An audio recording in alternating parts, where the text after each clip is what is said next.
আমার এখানে টেম্পারেচার -4 চলতেছে গত 2-3 দিন ধরে। খুবই শীত এখানে, এক কথায় তুষার পড়তেছে না, কিন্তু -4 চলতেছে। তারপরে গাছপালাগুলা সাদা হয়ে যাচ্ছে, কারণ রাতে কুয়াশা পড়তেছে। কুয়াশার সাথে সাথে সব কিছু আইস হয়ে যেতেছে, একদম আইস। এই যে কি পরিমাণের শীত পড়ছে, এর জন্য সব গাছপালার অবস্থা এরকম হয়ে গেছে, একদম সাদা হয়ে যাচ্ছে আস্তে আস্তে।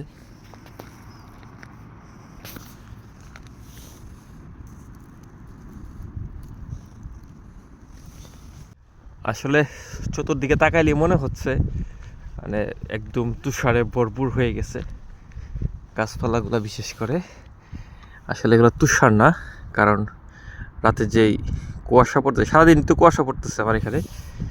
এই কুয়াশার পড়ার সাথে সাথেই এগুলো আইস হয়ে যেতেছে সব কিছু, কারণ টেম্পারেচার খুবই কম, তাই এই অবস্থা।